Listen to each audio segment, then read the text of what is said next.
السلام عليكم. هنتكلم عن موضوع أحمد السقا ومها الصغير ورأي فريدة سيف النصر في الموضوع، وليه أحمد السقا صعبان عليه اللي بتعمله طليقته أو أم أولاده فيه. آخر مشكلة كانت بين أحمد السقا ومها الصغير وهي طالعة من الكومباوند بتاعها وتعرض للسائق بتاعها، وبتقول تعرض لها بالاعتداء اللفظي والجسد. مفيش تقرير طبي يثبت صحة الكلام ان هو تعرض بالاعتداء الجسدي، ولكن هم هيفرغوا الكاميرات لسه. الأستاذة فريدة سيف النصر جت علقت وأشادت بأحمد السقا وقالت عليه إن هو أبو الرجولة، وإن هو يعني اللي أنا فهمته من كلامها إن هو عنده أخلاق، وإن بحب عياله وبحب زوجته أيام ما كانت زوجته جدا، رغم إن في محاولات من بعض الستات حواليه، ولكن هو كان براعي ربنا في عياله، وإن اللي بتمر بيه مها الصغير ده نزوة. الصغير مش واخده بالها ان معاها راجلين وعروسه على وش جواز، المفروض انهم يفكروا يجوزوهم ازاي. استاذه فريده سيف النصر انا بايده ب99%. ليه؟ لان احمد السقا من يوم ما ظهر لا حد عمره سمع عنه ان هو مشي مع واحده ممثله او شرب او حصل منه اي حاجه. دايما كل الناس بتمدح في اخلاقه.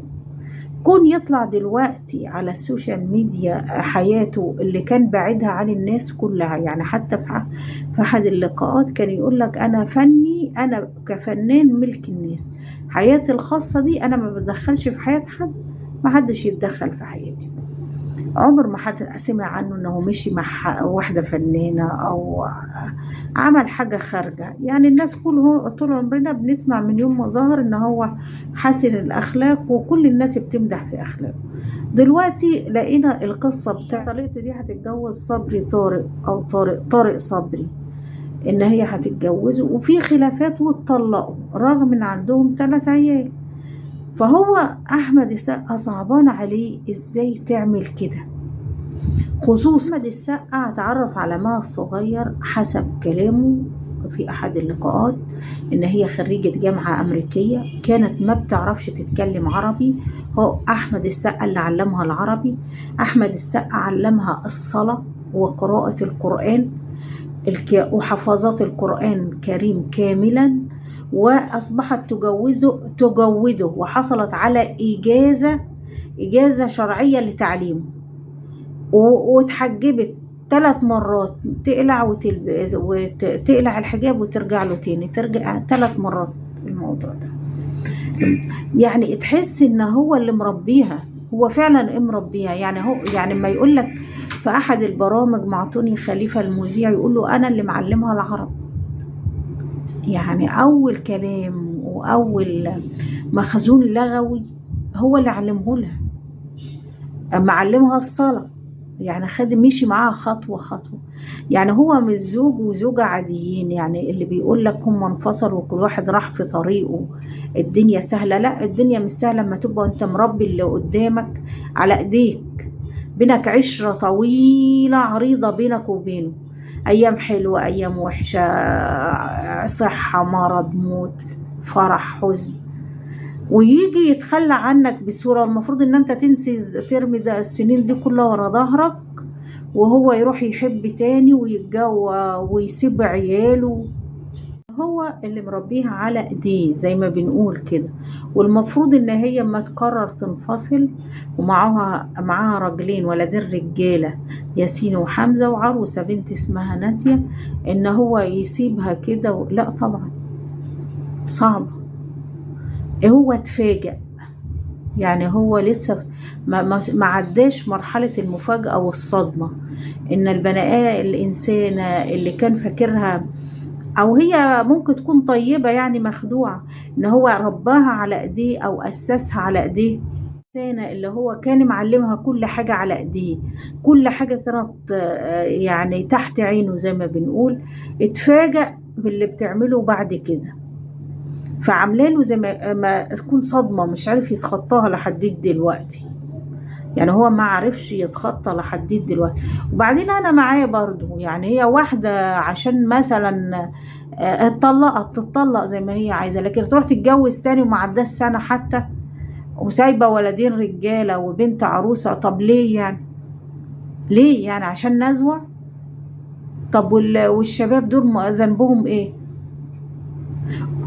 وبعدين لو الموضوع مش مؤثر بالنسبة للشباب، يعني حمزة الموضوع مأثر على نفسية ولادها. يعني ياسين ابنها الكبير حذف صورها على الانستجرام بتاعه، على صفحته.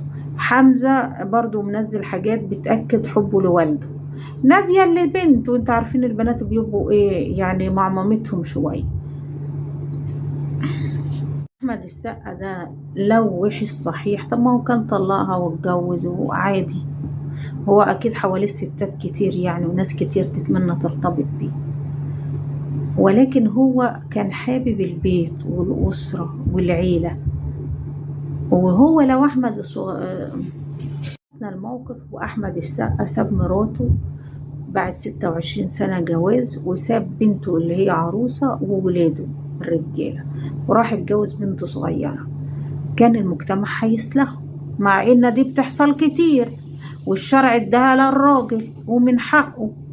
ولكن اللي حصل كانت مفاجأة للناس. يعني أنا واحدة من الناس كانت مفاجأة ليا شخصيا، لأن معروف عن مها الصغير مرات أحمد السقا أيام ما كانت مراته إن هي ملتزمة أخلاقيا ومتدينة.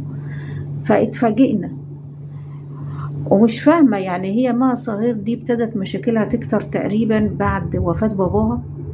أبوها توفى 21، وهي رفعت على قضية على أخوها مصطفى في 24، بتقول فيها إنها ما بتاخدش حاجة من عايزة تاخد ميراثها. والغريب إن القضية اترفضت. يعني أنت مش عندك دليل قوي، يعني هي مش معاها مستندات. فمش عارفة هي مها الصغير عجبها جو المحاكم يعني ولا ايه؟ رفعت على اخوها مرة، ودلوقتي راحت عملت محضر في طليقها. يعني هي عايزة حد يفوقها يا جماعة، يعني ممكن تكون مخدوعة عايزة تفوق. مها الصغير معدنها طيب، الدليل ان هي حفظت القرآن كامل وجودته، وكانت بتلبس الحجاب، يعني فاهمة بتعمل ايه، وعاملة عمرة في شهر 6. فربنا يهدي. وعلى فكرة أنا ما بأيدش أي حد يجي معاها، لأن هي هتضر راجلين وبنت. يعني هو الفنان الأستاذ أحمد ممكن يعدي المشكلة، لكن بالنسبة لولادها وبنتها فهي تتريث شوية. مش لازم جواز على طول كده، تصبر لها سنة ولا حاجة على الموقف. وأحمد السقا ساب مراته بعد 26 سنة جواز، وساب بنته اللي هي عروسة وولاده الرجالة، وراح اتجوز بنته صغيرة. كان المجتمع هيسلخه، مع ان دي بتحصل كتير، والشرع اداها للراجل ومن حقه.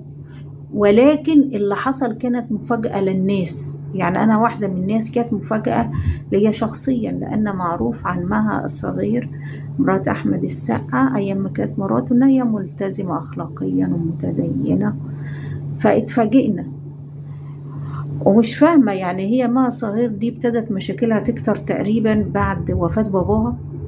أبوها توفى 21، وهي رفعت على قضية على أخوها مصطفى في 24، بتقول فيها إنها ما بتاخدش حاجة من عايزة تاخد ميراثها. والغريب إن القضية اترفضت. يعني أنت مش عندك دليل قوي، يعني هي مش معاها مستندات. فمش عارفة هي مها الصغير عجبها جو المحاكم يعني ولا ايه؟ رفعت على اخوها مرة، ودلوقتي راحت عملت محضر في طليقها. يعني هي عايزة حد يفوقها يا جماعة، يعني ممكن تكون مخدوعة عايزة تفوق. لكن هي باين معدنها طيب، لازم يعني يبان ان هي هتتجوز على طول كده، تصبر لها بتاع 6-7 شهور سنة عشان الناس تتقبل وضعها كده. ان في ناس كتير مستغربة. وعلى فكرة مها الصغير كانت شغالة مذيعة، بالإضافة اللي كانت عملت مشروع هي والفنانة المعتزلة حنان ترك، كانت عاملين كوافير للمحجبات بس طبعا بقول لك المشروع ده فشل. وهي اشتغلت بتصميم الأزياء وشغالة مذيعة. زميل ليا كان قال لي إن في ناس ما بتروح المحاكم وبتدمنها، تستفيد من رواح المحاكم. فهي معرفش، أنا خايفة تكون أدمنت من رواح المحاكم والإقسام، لأنها رفعت على أخوها مصطفى قضية وخسرتها في 6/7/2024 اللي هي قضية الميراث دي. ودلوقتي عمالة تعمل محاضر، رغم إن المحضر بتاعها ولا فيه طب شرعي ولا فيه أي حاجة. فربنا يهديها.